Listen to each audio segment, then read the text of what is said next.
presentation up.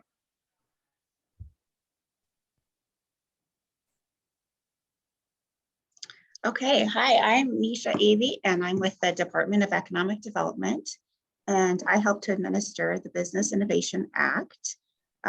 This is a suite of programs that was initiated by the Nebraska legislature in 2011 because Nebraska was ranked among the bottom of states that were investing in technology. And so this was our attempt at dealing with that and helping to bridge the gap for Nebraska businesses that are creating great technologies and that just need some assistance getting it out there so they can be successful and by making the state successful as well. We have 4 sub-programs and we'll go over those today. Our most popular program is a prototype grant program. The reason it's popular is because it hits the biggest variety of types of businesses and has the lowest match. We can provide grant funding up to $150,000 for product development, and we only pay for product development for your prototype. We're looking at Nebraska-based businesses for all of these programs, specifically, generally small businesses, less than 500 employees, and they need to be primarily operating in the state or headquartered in the state. With prototype, it's a 2-to-1 match. So if you're looking for a $100,000 award, you just have to have $50,000 for your own to put toward the project. Again, this is probably our most popular program. Therefore, we get the most applications, and therefore you also probably see the higher percentage of denials in this program, just because we have so many and we can only fund so many of these projects. The past year, though, we've seen some big changes. We went from the legislature a few years ago taking a whole bunch of money away from our programs to this year essentially, I would say, tripling our budget from what we had in the past. We do have over $13 million this year, effective July 1st, to award. So already we've seen 2 application cycles, and we've been looking at bigger awards than in the past. And good projects, always we need a feasible project, something that you can actually do. If we give you money and you can't get anywhere, it doesn't help you or our program. But we've already seen, I think, 12 projects, and are looking at funding a little higher. In the past, our average prototype award was around $50,000, and I wouldn't say we're up to 100,000 average yet, but I think we'll get there this year.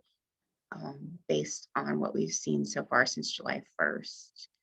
These numbers are old. We haven't updated this yet. We are over 12 million at this point, but you can see, I think this was from last October, you can see that this is a popular program. We've done a lot of projects in this program since 2011, and a lot of companies that have really grown where we've started with, hey, we have this idea and we need to build an initial product so we can get off the ground, and now and a lot of them are actually part of our commercialization program as well. So that is what we call our seed investment program. That's our commercialization program. This is an equity investment program, not a grant. We do take equity in the business for participation in this program.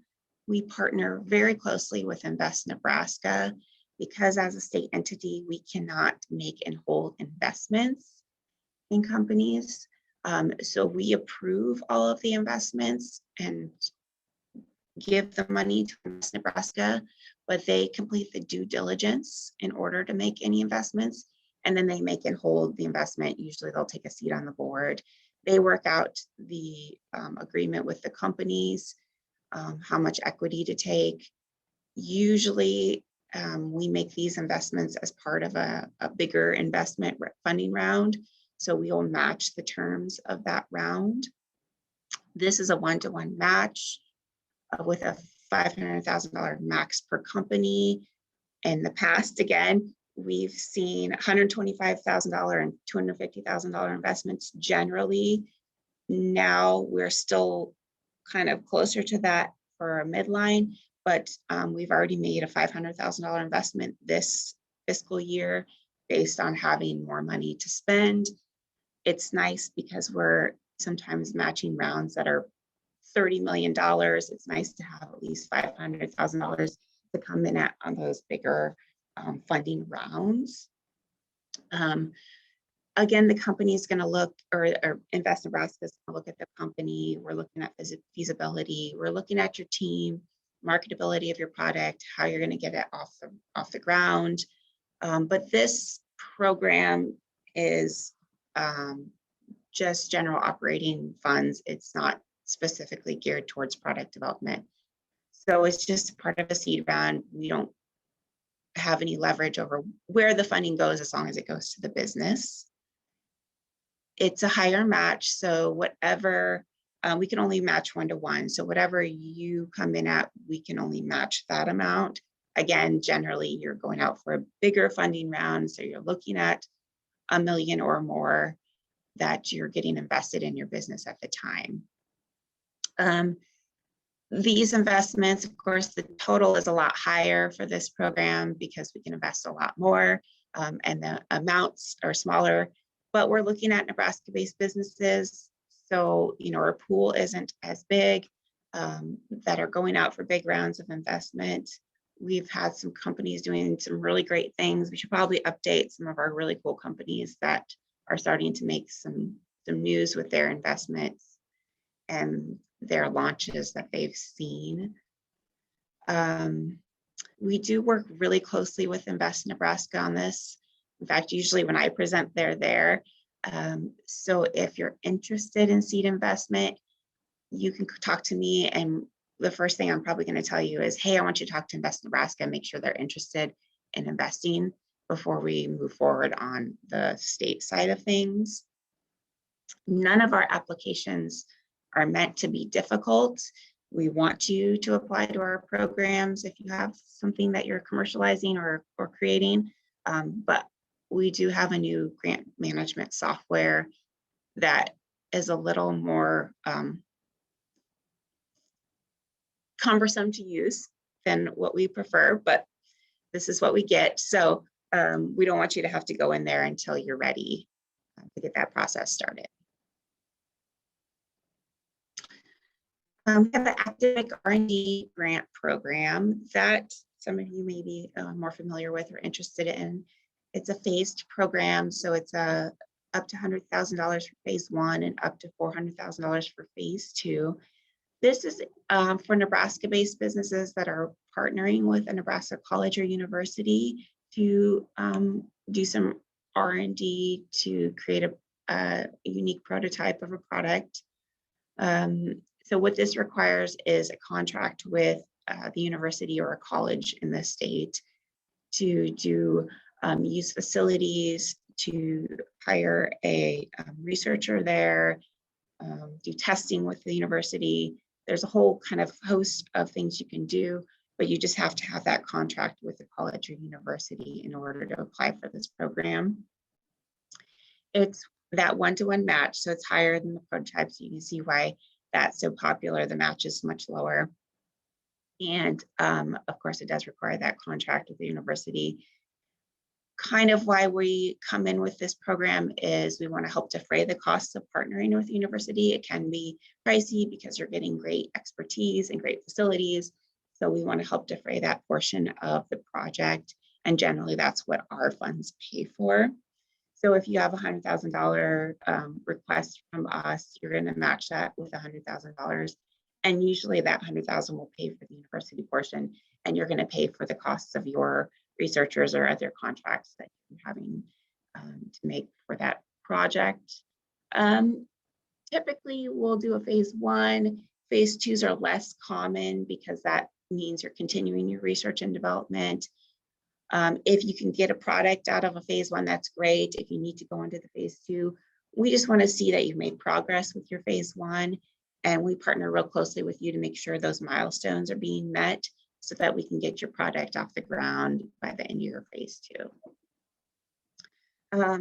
We've got virtual incision. They're doing some really great things, and they continue. Of course, medical technologies are tricky. They take many, many years. And so we want to be there to support them because it can be hard to get off the ground when it takes millions of dollars and years to get your product launched.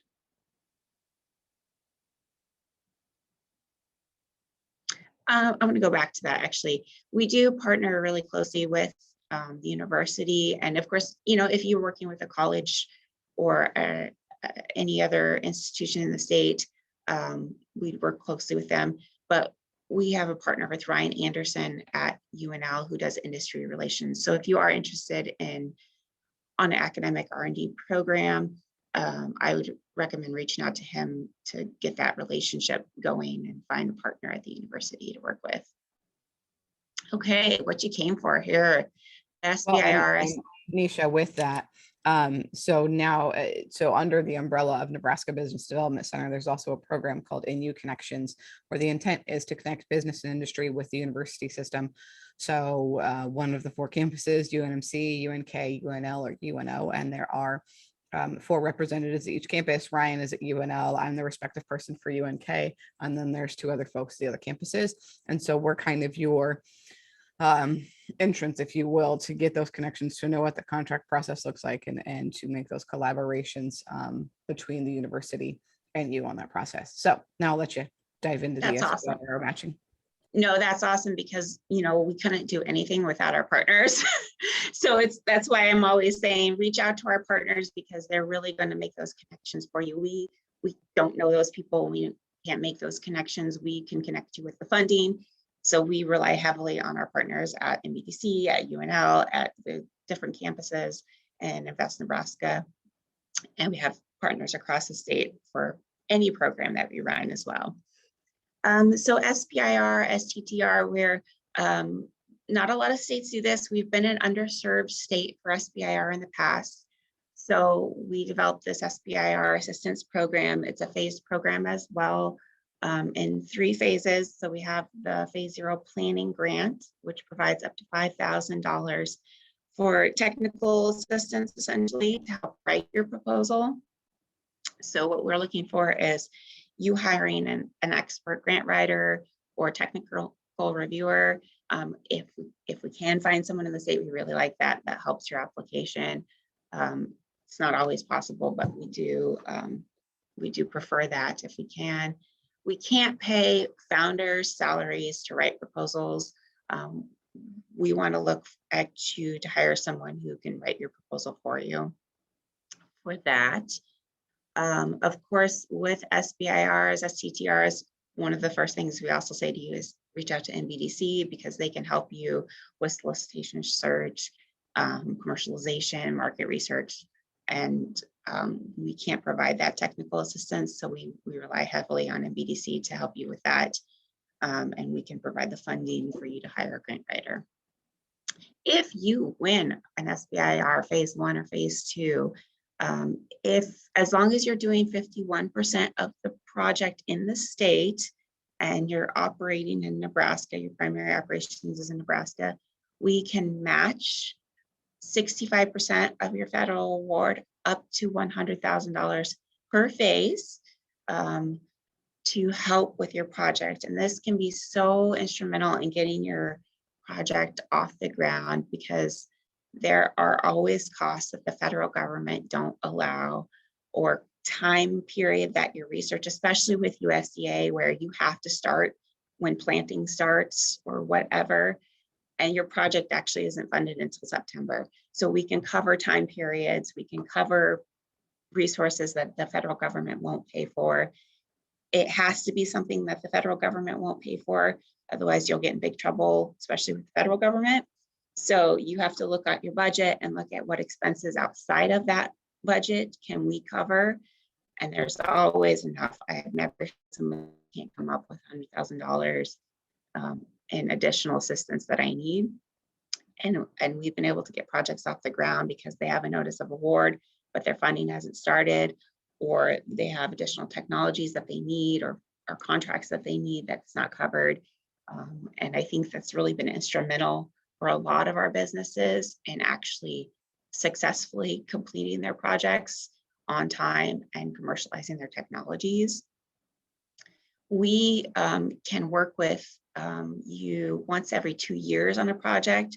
So we can follow your project from phase 0 through phase 1 to phase 2, match all 3 awards, but we can't do an additional phase 1 during that 2-year time period. So then we'll see you again in 2 years. Hopefully you have another successful phase 1 at that point.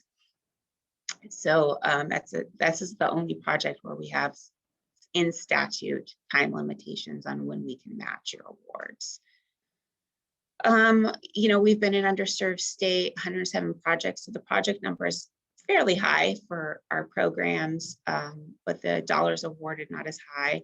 I think the last several years prior to COVID, we kind of had seen exponential growth in Nebraska SBIR awards. However, I haven't seen a lot since we reopened funding. So hopefully that we're just waiting for our award letters, I'm hoping. We do have some cool Nebraska companies. I don't know if you guys have heard of Drone Amplified, but they have their fire management drones that they sell all over the world, and they've received SBIRs, and with assistance from us, have really been able to commercialize their technology worldwide. I should say too, the SBIR, the only match required is the federal award. So you don't necessarily have to come up with a match when you request our award. Of course, you've probably already put money into your business at that point, but additional funding is not required. So we have an open applications cycle that starts July 1st. I don't anticipate that the past few years we've had to close our cycle at the end of the year because we ran out of funding. I don't anticipate running out of funding this year, thank God, back to how we used to kind of do business and get to go almost the whole year. I think we'll get to go the whole year this year. We review applications kind of as they come in. So whenever you submit, you should usually hear from us within a few days about scheduling an initial meeting to talk about your project. You can always reach out to us beforehand so we kind of have a clue what you're doing and can help guide you so you don't run into any issues, especially with the new software that we're using. We review projects every other week with an internal review committee. They're the ones who vote on which projects to fund and at what level. So you can request a budget.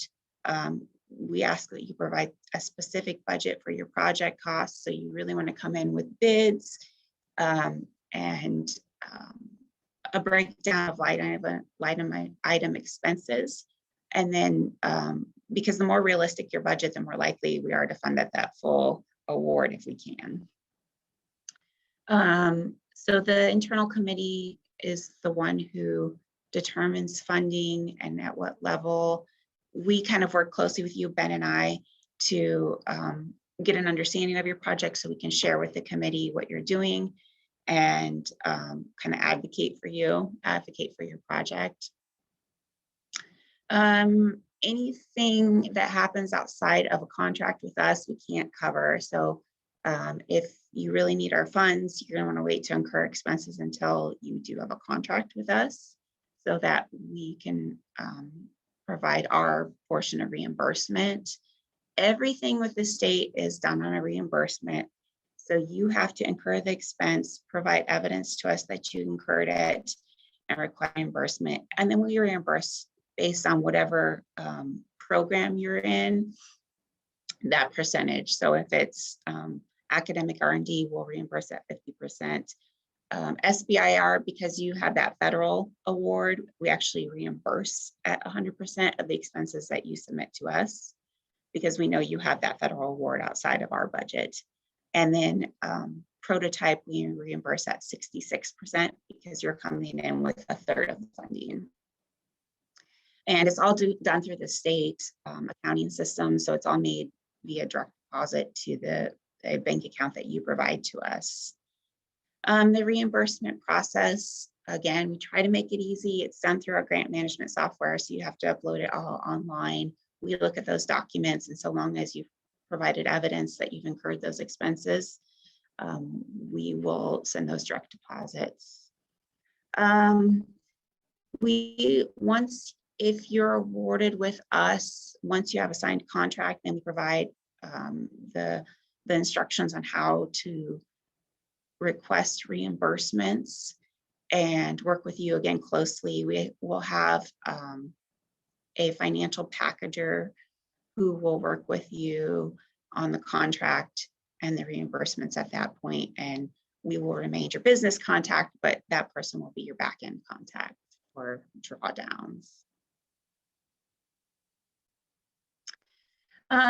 Being an agriculture state, that's our, one of our top industries, we have a value-added agriculture set aside where we have a lower match required. So if you have a project that meets the value-added agriculture criteria, it's a 4-to-1 match. So you would only need to provide a 20% match for the budget. Or for example, if it's a $100,000 project, you'd only come in at $25,000 that you have to provide.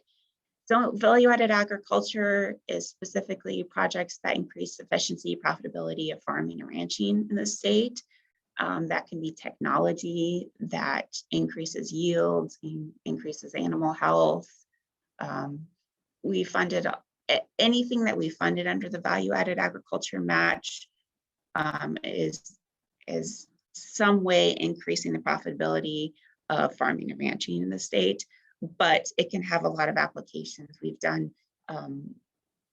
sensors for looking at scanning meat to see which is the best, highest profitable cuts of meat in an animal's carcass. So it's not necessarily, he's not ranching or farming, but he's definitely adding value to that chain. You can request a value-added ag match on your application if you believe you meet that criteria. The internal committee will evaluate and determine whether we agree that it's value-added agriculture, and we can match at that lower rate.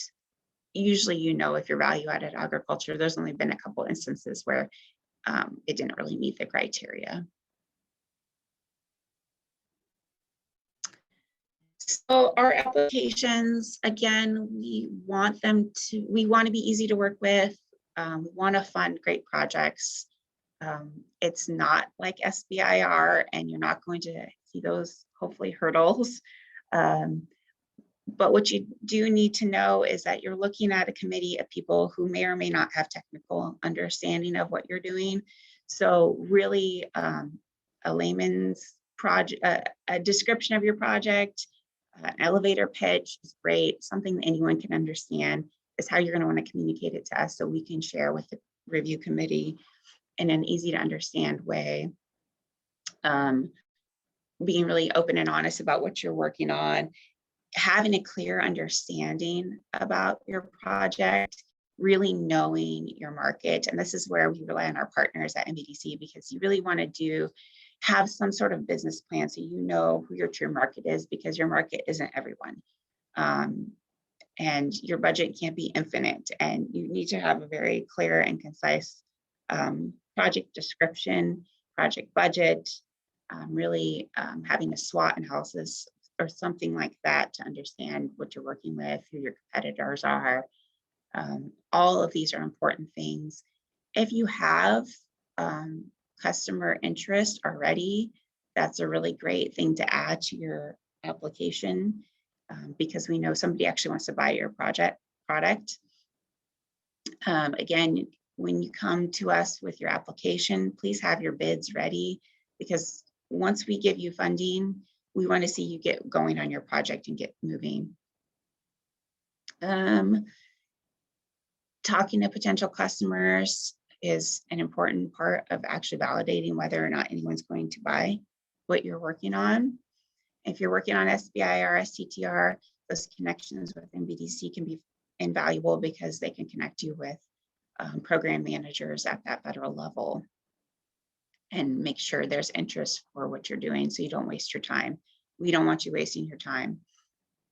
One of the things we really look at when we determine funding is your team, and a fully fleshed out and rounded team will be invaluable to win an award with us. One person operating on their own is usually not enough to get a project off the ground. So if you're a technical person, you might want to find someone who can do business development or marketing and sales for you. If you're a salesperson, hopefully you've got a technical person that has something that you're bringing for technology wise. We really look at the team, and with these types of technical projects, it's important to have someone who knows sales and marketing. Having someone look at your application is important. You understand your technology, but that doesn't mean it comes across clear and concise to the rest of the world. We might not understand exactly what you're working on, so putting it in ways that anyone can understand is important. And also making sure, again, you understand your technology, making sure it's clear and concise to the outside world. Having someone review at NBDC, we work closely with Invest Nebraska, especially on a seed project. Anyone to kind of get their eyes on it and give you feedback, and being open to feedback, because none of us want to see you fail. That doesn't benefit us. It doesn't benefit you. It doesn't benefit the state. So if we have feedback for you, it's only to help you build a better application and a better business. So right now, Ben Kuzma and I are running the programs by ourselves. But with the addition of the extra funding we're getting this year, we are adding 3 staff right now, working on getting those positions posted. So right now you can reach out to Ben or I. Those are our respective programs. I generally take seed and SBIR projects, and I kind of help with prototype right now. He runs prototype and academic R&D. Micro enterprise, we didn't really talk about. It's our one program that we and let other agencies administer. So we work closely with Nebraska Enterprise Fund, Center for Rural Affairs, Northeast Economic Development, and they have a consortium as well that they work with to administer the technical assistance to micro enterprises, and then the micro loans as well. So we just give them the money, we award them the monies so they can make those awards. They make small loans and they provide a technical assistance to businesses as well. But you can reach out to Ben or I with questions, projects. We take meetings. Usually we just do them virtually, so this works great. It saves you from having to come down to Lincoln as well. And we're happy to help you. Our applications are all found. Do we have our website? No, of course not. Our applications are all found on opportunity.nebraska.gov. And it'll link you to Amplifund, which is our application portal now. But the program descriptions are all on our website. So you can take a look at those and see what you have interest in and reach out to us. So I think I'll see if I can find the questions here. If you have any.